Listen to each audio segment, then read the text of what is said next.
Welcome to Sick Baggers YouTube channel. I'm Steve. Today I'm going to be showing you one more product from Ciro3D.com. I told you a couple of videos ago we had a whole series of Ciro stuff coming out. Today I'm pretty excited to get this one installed for you guys because this is one of their newest products that they have out over on the Ciro website. You can check it out over there. I'll put the link down in the description down below. All you have to do is click that link and it'll take you straight over to this light. This is the Crown Tailight. It's got lightstrike technology in it, guys. This is pretty cool. We've already installed one of these on another customer's bike, but today I'm going to do a walkthrough video to show you how to put this on your bike. It's very easy to do with a few simple tools. And in this instruction video, plus the instructions that come in this kit, you're gonna be able to do this at home. You don't need to pay anybody to put this on. This one's a little bit more time consuming than some of the other stuff that they have because you do have to remove the rear blinker assembly back there, but don't freak out, it's very easy to do. And today I'm gonna walk you through exactly how to do that. So to go over a little bit about this light, you do have to have the 14 and up turn signal assembly that's on the back of the Street Glide, the Road Glide. The CVOs don't have it, that's a different tail light system. And you can't have a center brake light. This is actually adding a center brake light to your bike. So if you look at your turn signal assembly back there, it's got a big gap back there and a reflector. We're gonna remove that and we're gonna add a center brake light.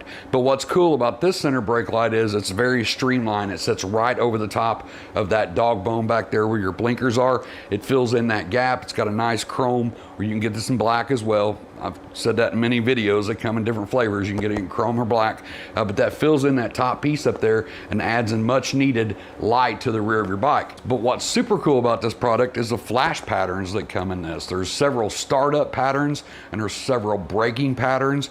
And then we'll get into that a little more detail when I show you the app after we get this installed. But you'll download an app to your phone. So right off the bat, you're gonna have to have a smartphone to use this. Any kind of smartphone where you can download stuff from the iOS store or the Google Play Store. You're going to download the lightstrike app, and then we're going to Bluetooth it to the taillight, and you're going to use the app to go ahead and set the functions of the taillight. Now, once you set the functions of the taillight, it's stuck in the taillight. You can go in the app and change it. So let's say you left and forgot your phone. Everything that you did last and saved on your phone is now stored in the taillight. So it's just going to continue to act that way until you can get your phone back, open up the app, Bluetooth it back to the light, and then you can change it. And like I said a while ago, you can get this in a couple different flavors. You can get this as chrome with a red or smoked lens, or you can get it black with a red or smoked lens. So you've got several options there. Tough polycarbonate lens on the outside as usual, plug and play, full detailed instructions. Everything you need is in this kit. So let's bring the camera over here, get this stuff dumped out on the lift and see what's in the box. Inside the hardware kit, you're gonna get the zip ties, a plug and play harness, which we'll show you how to put that on here in just a little bit, and of course some dielectric grease to seal up all your connections.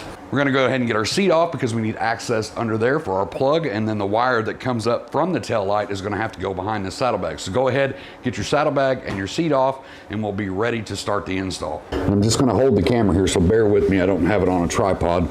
Might not be as steady. Right here, you've got a plastic dust cover that goes over the back of your tri-bar light, and pull that tab and pop that off and pull it up. So I'm not gonna be able to get the camera in here to show you this stuff as I'm doing it. Right above the dust cover, you've got a nut right up there. That's gonna hold that wire harness that goes across there. You're gonna remove that nut completely and pull that clip off that releases that wire from the top of the tri-bar light. Once we get the tri-bar light cover off, the nut above the tri-bar light, then on the back of the tail light assembly, you can look up here at the top and see where it meets the fender. Right behind that, you've got two 1/2-inch bolts that come in from the inside of the fender that go into this. Those two bolts are what's gonna remove this tail light from the rear of the bike. But the first thing we wanna do is get that dust cover off. We're gonna pull down. Just wiggle this up. Sometimes they come right off. Sometimes you gotta fight with them a little bit. You're gonna take that dust cover off that tri-bar light. Now we're gonna take a small ratchet and our 7/16, and this is a little time consuming, so just be prepared to be there for a little bit. This nut here is not too bad to get off. The bolts at the top up there on the assembly, on the blinker assembly, they take a little longer to get off. So you can't get real big turns.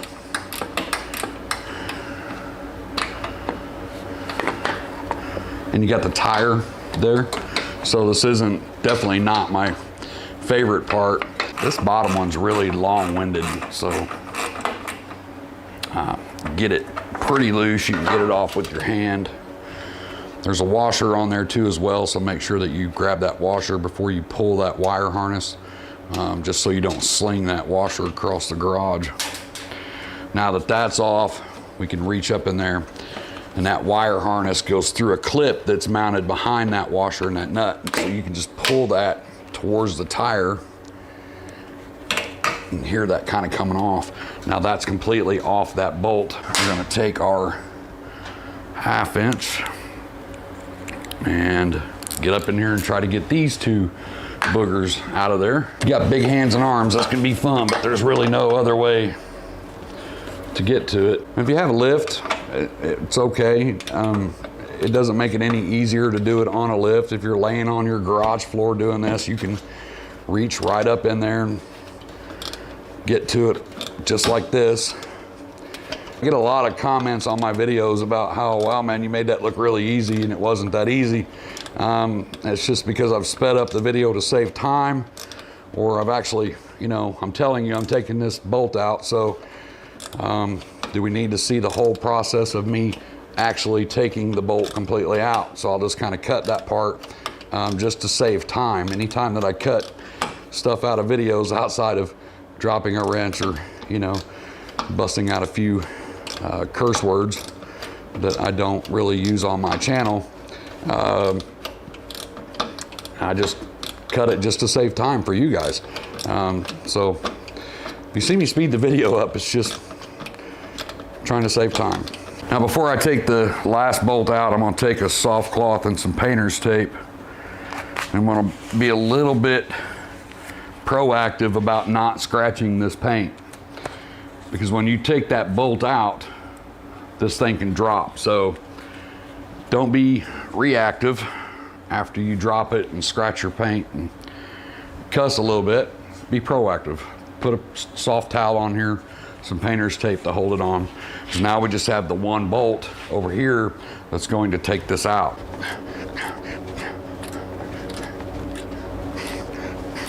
You see this already starting to get loose and drop. So whatever plate you have on here could be down here scratching the paint. So it's hard to hang on to that and get this bolt out. And this bolt over here is not being nice. That thing is tight in there.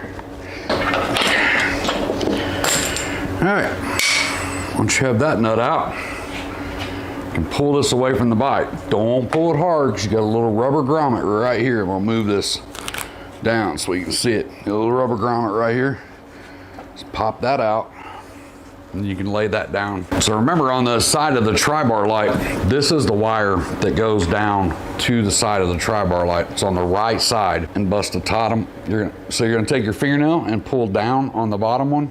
If you can get your fingernail on the top, I usually can't, so I gotta use a little pick tool to get that. Now the instructions tell you to do this before. Either way, I have it loose. I've got it out, so I just unplug it. And then you pull this up, turn that clip. You got to get that, that's that clip that was on that bolt that we took off the nut on the first part, and then there it is. If you can see the end of that, you got a clip on top and a clip on bottom, and that's what you got to kind of pry that up. You can get to the bottom one easy, but the top one, you got to use a little pick like this to kind of get under it. Just push up and pull it out. Hey guys, I hope you're enjoying the free video. I just want to take a second to stop and tell you how much I appreciate all of you out there on YouTube. So if you like what you see, check out the rest of the channel, because we had over 100 bagger related videos on the channel, and every one of them are absolutely free to watch. We don't charge to watch any videos. We don't have any secret squirrel websites or groups that you have to join and pay us money to watch our videos. All of our videos absolutely free all the time. So I really appreciate it if you hit that like button, hit the subscribe button, hit the bell icon at the end. It'll notify you every time we upload a video. That's the stuff that keeps us out here in the shop making these free videos for you guys. You can also check out Sick Baggers on Instagram and Facebook, but seriously, I just wanted to stop for a second and tell you how much I appreciate every one of you guys. You guys are awesome. Me and my family appreciate the hell out of every single one of you. But I'm gonna get out of here and let you get back to the video. On the back side of this, you got a Torx 25 and a Torx 25 right here. That's going to remove the plate assembly and the reflector assembly away from the dog bone. Pull that first screw, because we're actually going to put this back together. See what I mean about this disconnects? So you don't want that falling and hitting anything, so just keep your hands on it. Go ahead and put your screws back in.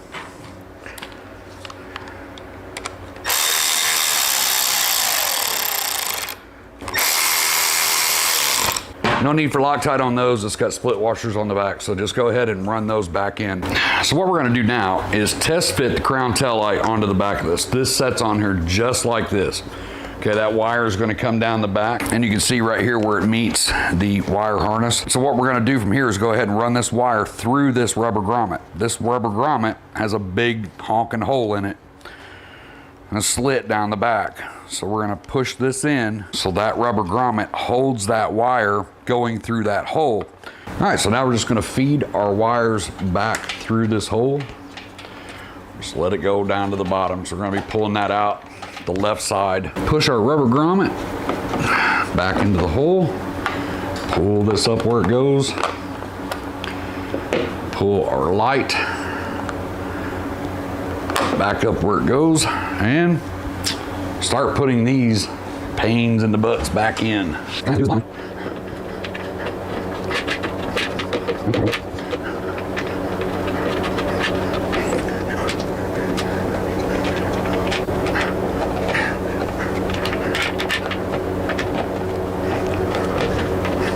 I cut the camera, but some real world stuff came up, and that's something that you may run into, so I want to mention it.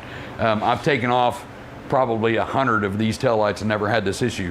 But remember when I was taking this off, I told you this one over here was really tight. It was being a real booger to come off. Once you break these loose, you can get them maybe 2 turns and you can turn them out with your fingers. This one I had to run all the way out with the ratchet, which kind of surprised me. Didn't really look at it before I put it back on. Couldn't even get the bolt started back in that hole. So I cut the camera, I pulled it back off, and looked down in the hole, and someone at Harley-Davidson, whoever assembled this, decided it would be a great idea to put all of the red Loctite in the hole, like probably all that they had at the plant at that time, just put it all in the hole. Red Loctite's a bit much for a turn signal assembly. It's not gonna go anywhere. We put blue medium back in there. You can put some of that on your threads or pour it down in the hole, either way, but blue is plenty. I know that they use red when they assemble these. I've seen it on the bolts, but that one had so much red Loctite in it that I couldn't even get the bolt started back in the hole.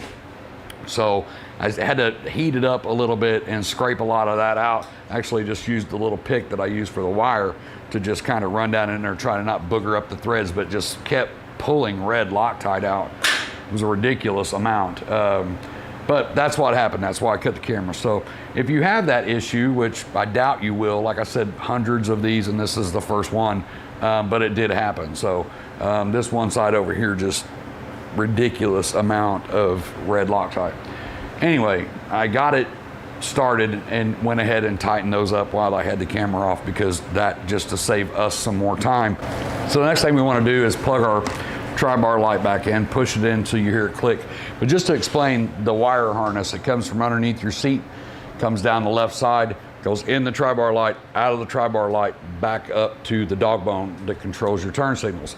So that's why we had to disconnect the right side so we could pull that assembly out. It's just one big loopy circuit. So we plug that back in, we take our metal clip back on top, we push it onto that bolt, put our washer on, and that just kind of holds everything in place, keeps it from getting into your tire. No blue Loctite's needed on this because it is an eye-lock nut, so it's going to secure itself.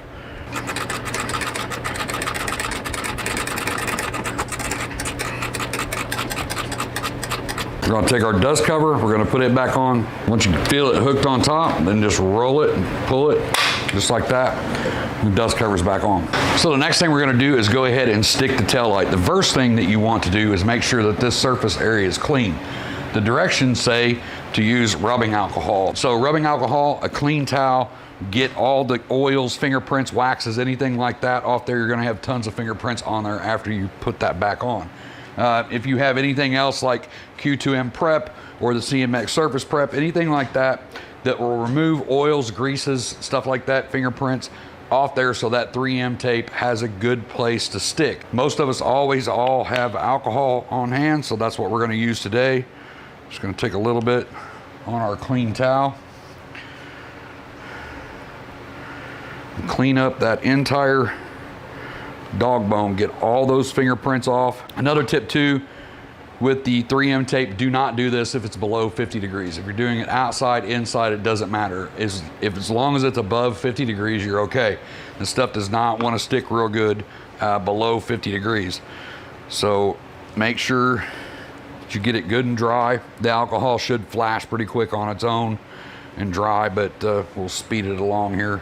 Just eyeball where we want the light. It's gonna set right down in there where it needs to go. You can't really go left or right. It's curved up here to match the fender. But before you stick this, put it on there, pull it just slightly away from the fender so it's not rubbing the paint. Now once you get that, pull the little tab of 3M. Make sure you have this exactly where you want it before you stick it. And try not to put your fingers anywhere on that tape. So I'm gonna push the wire back in. I'm gonna make sure we have a little clearance off the fender.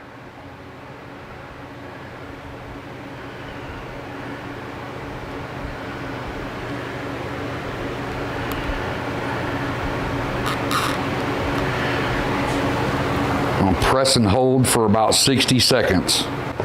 So what I do from there is pull the side cover off, and right in here between the fender and the frame, you can poke this little connector right through there, right there on the other side of that frame. We're just gonna set that up there, pull it above the top of the shock adjuster if that's what you have. Just make sure it's clear of your shocks. We're gonna use the 4 provided zip ties to get this tied off. So we're gonna pull this taut back here. We're gonna pull it up here to the wire harness.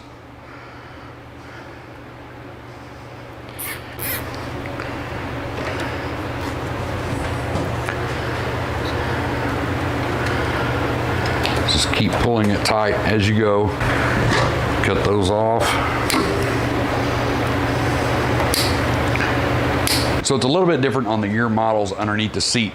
This one is right here, up here on the fender. Other ones are right here next to the gray plug that runs up to your fuel system. There will be a gray plug and a black plug. This one has something else here. But right here is our 6-pin harness. We're going to unplug that. So this is the wire harness that they send. It's just a female, it's just like a daisy chain. So you take the female end, plug it in there till it clicks. Take the male end, plug it in there till it clicks. You're gonna take the dielectric grease that they sent you and you're gonna dab a little bit of that on the end of that connector. And then you're just simply going to plug it in to their harness. It's the only wire that's coming off there. Plug it in, listen for the click, pull on it, make sure it's connected. Now you can take your last zip tie and you can take this extra wire and just kind of bunch it up and make it neat. It is a nice flat wire so it doesn't take up a whole ton of room underneath your seat. You can zip tie that off. Get rid of that and that'll lay down right down in there next to the frame just like that. And you just have another connector over here. So right now you want to jump over to the Google Play Store or iOS store, whichever one you have, and go ahead and download the Lightstrike app. Just search Lightstrike. So you're gonna search it and get it, it'll come up just like that. Lightstrike's got a little green L. Go ahead and click and install that. I already have it installed from the last customer's bike. Now once you have that installed, go ahead and kick your bike on. And click open. You'll see the Bluetooth coming on here. Going to allow the Bluetooth. It found the Crown Tailight. So you're gonna click it. It's gonna come up and ask for a password. It's 6 zeros, 1, 2, 3, 4, 5, 6. Once the password's in, you don't have to put it in again. There is an option down in here to change the password if you want, but this is gonna go over the whole system. Showing our battery voltage right now. We have power on animations. We have 10 power on animations in that drop down menu. We're gonna just choose 5 right now. We cannot change the color because it's red, because it's a tail light. And this app is used for other lights, so just disregard the ones that are grayed out. The brake animation, you've got 3 of those. That's actually when you apply the brake. We'll move down here to brake burst mode. That's actually the burst. Frequency, 3 seconds, 3, you've got 5 of those. So you've got the bind, your phone's actually bound to the Crown Tailight right now, so you won't lose that in the future. Clear all binding devices, return to factory settings, firmware version, all that good stuff. So we'll set the power on animation. We'll just go through a few of these. It'll show you that's the first one. We'll go down to 4, that's the 4th one. 6, that's just when you're kicking the bike on. There's 10 different ones of those that you can run. So we have the brake animation, which is what happens when you first apply the brake. Once you've applied the brake and you actually hold the brake for more than a couple of seconds, like you're slowing down. So that first one is, hey, I'm slowing down. The second one will be the burst mode, and that gives you that right there. So you have that burst mode. 2, hold the brake down. That's another one. 3, hold the brake down. Gives you that one, and so on. You got 5 of them here. So very easy to do, a lot of combinations to choose from.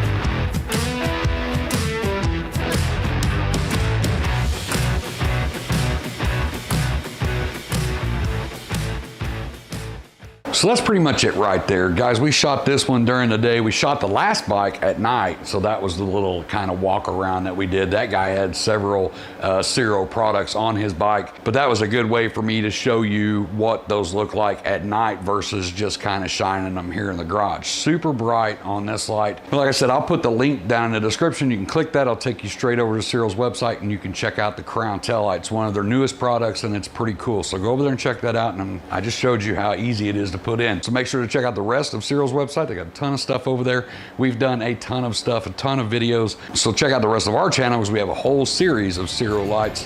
They're all super easy to do, just like the Crown Tailight is, guys. So hopefully this video helped you on the install, kind of give you an idea of what you're getting into. But if you have any questions on it, you guys know the deal. Comment box down below. I'll try to help you the best that I can. I'm gonna get out of here and get myself cleaned up. I hope to see you guys in the next video. Appreciate the hell out of every one of you. Until the next video, as always, be safe. Keep your knees in the breeze. Thanks for checking out the YouTube video, guys. If you like what you see, make sure you hit the subscribe button over here. Over 100 bagger related videos on our YouTube channel. But to get you started, maybe you can check out this one or this one. Just one of them. Not really gonna say anything else. Just click the button, man. It'll just